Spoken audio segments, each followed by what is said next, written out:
श्री गणेशाय नमः। श्री गुरुदेव दत्त। श्री स्वामी समर्थ महाराज की जय। तर स्वामी भक्तांनो, स्वामी सेवा या फिटनेस चॅनलमध्ये तुम्हा सर्वांचं मनापासून पुन्हा एकदा स्वागत आहे। चला तर मग आजच्या व्हिडिओला जास्त वेळ न घेतो आपण आपल्या व्हिडिओला सुरुवात करूया। तर श्री स्वामी समर्थ महाराजांचा आशीर्वाद प्राप्त करणे म्हणजे श्री दत्तगुरू महाराजांचा आशीर्वाद प्राप्त करणे आहे। जर तुम्हाला दत्तगुरू महाराजांची सेवा करायची असेल तर तुम्हाला स्वामींच्या सानिध्यामध्ये राहावं लागणार आहे। स्वामींच्या सानिध्यामध्ये राहिला तर बरोबर स्वामी तुम्हाला दत्तगुरू महाराजांपर्यंत पोहोचण्याचं कार्य करतात। ज्या पद्धतीने मी कार्य केलेलं आहे, सगळ्यात पहिल्यांदा मी श्री स्वामी समर्थ महाराजांना मानलेलं आहे। स्वामी समर्थांचा जो आशीर्वाद प्राप्त करतो तर महाराज आपल्याला खरोखरच दत्तगुरू महाराजांपर्यंत पोहोचवतात। तर कशी पोहोचली दत्तगुरू महाराजांपर्यंत तर आज तुम्हाला या व्हिडिओमध्ये सांगणार आहे। तर ह्या ठिकाणी तुम्ही बघू शकता गुरुचरित्राचं पारायण आहे। हे पारायणाचा सप्ताह आपण चालू केलेला आहे। आजचा जो दिवस आहे तो 4था दिवस आहे। परिपूर्ण माझं वाचन झालेलं आहे। ठीक आहे। तर अशा पद्धतीने महाराजांची सेवा आपल्याकडून होत असते। आणि मेन म्हणजे जेव्हा तुम्ही स्वामींच्या सानिध्यात येतात तेव्हा स्वामी खरोखरच आपल्याला चांगले कर्म करण्यासाठी आपल्याला सेवा करून घेतात आपल्याकडून। त्या सेवा कोणकोणत्या असतात तर स्वामी समर्थ महाराज स्वामी चरित्र सारामूर्ताची सेवा करून घेतात। त्यानंतर गुरुचरित्र पारायण, श्रीपाद श्रीवल्लभाचं पारायण आहे। प्रत्येक सेवा आपल्यापर्यंत पोहोचवण्याचं काम महाराज करत असतात, फक्त त्यांना आपल्याला पार पाडायचं असतं। जर महाराजांच्या सानिध्यामध्ये सेवा करताय तर महाराज आपल्याला बरोबर त्या वळणावर नेण्याचं काम करतात। फक्त तुमची श्रद्धा पाहिजे। तुम्ही श्रद्धा जर ठेवून महाराजांवरती काम केलं तर तुमच्या सगळ्या गोष्टी, तुमचे सगळे समस्या ते जे आहेत त्या दूर होतात। आणि मेन म्हणजे तुम्हाला स्वामी चरण पादुकासुद्धा आणणं खूप गरजेचं आहे। या ठिकाणी स्वामींच्या पादुका आहेत। काल गुरुवारच्या दिवशी मी मठात गेले होते तर मठातून आणलेली आहे। तर अशा पद्धतीने स्वामींची चरण सोबत आणायचे। या ठिकाणी बघू शकता स्वामी बसलेले आहेत।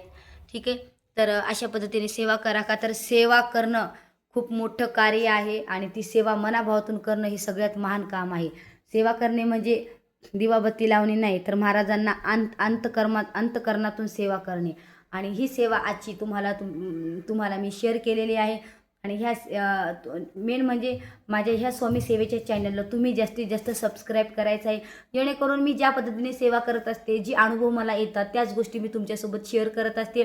कुठलीही गोष्ट आपल्याला कॉपी करायची नाही आहे किंवा लोकांचं बघून सांगायचं नाही आहे, का तर एक छोटी स्वामी सेविकरी होण्याच्या नात्याने मी लोकांचं आरोग्यसुद्धा चांगलं करण्याचं काम करत असते। माझ्याकडे जास्त वेळ नव्हता आज व्हिडिओ बनवण्यासाठी, म्हणून मी अशा पद्धतीने व्हिडिओ बनवलेला आहे। आणि हा व्हिडिओला तुम्ही जास्तीत जास्त प्रोत्साहन द्या आणि प्रत्येक सेवा मी तुमच्यासोबत शेअरच करणार आहे। खूप छान एक व्हिडिओ येणार आहे तुमच्यासमोर शंकराच्या पूजनचं। ठीक आहे। तर चला तर मग आजचा हा व्हिडिओ तुम्हाला कसा वाटला नक्कीच कमेंट करून सांगायचं आहे। आजच्या या व्हिडिओला मी इथंच थांबवते। पुढचा नेक्स्ट व्हिडिओ बनवण्यासाठी मी तयार राहते। आणि खरंच नोटिफिकेशन ऑन करा, का तर प्रत्येक व्हिडिओ माझा तुमच्यापर्यंत येईल। श्री स्वामी समर्थ। तर स्वामी भक्तांनो, तर स्वामींचा सदैव आशीर्वाद तुमच्या पाठीशी असणार आहे, का तर जो भक्त निष्ठा अहंकार सोडून महाराजांच्या चरण जातो महाराज त्यांना कधीच दुःखी ठेवत नाही। आणि मेन म्हणजे स्वामींचा भक्त कधी दुःखी राहणार नाही। दुःखी जरी असला तर स्वामी त्या दुःखातून लगेच बाहेर काढतात। आता मग स्वामी आहेत ते स्वामी परीक्षा घेतात, त्या परीक्षेत पास होणं आपलं काम आहे। म्हणून कोणतेही कार्य करताना स्वामींना संकल्प करा, सेवा करा, तुमच्या काय इच्छा असतील ते मागा। ते तुमच्यासाठी योग्य आहे का नाही आहे ते पण महाराजांना बोलायचं आहे, का तर आपण जे ते मागतो कधी महाराज आपल्याला देत नाहीत, का तर ते हानिकारक असतं। म्हणून महाराजांना म्हणायचं की माझ्यासाठी काय योग्य आहे तर महाराज तुम्ही ते मला द्या। चला तर मग आजचा जो छोटासा ब्लॉग होता, मिनी ब्लॉग, तर ते मी तुमच्यासोबत शेअर केलेला आहे। आणि आजचा जो पारायणाचा 4था दिवस आहे, उद्या 5वा दिवस आहे। मी प्रत्येक व्हिडिओ तुमच्यासोबत शेअरच करत असते। चला, श्री स्वामी समर्थ महाराज की जय। श्री गुरुदेव दत्त।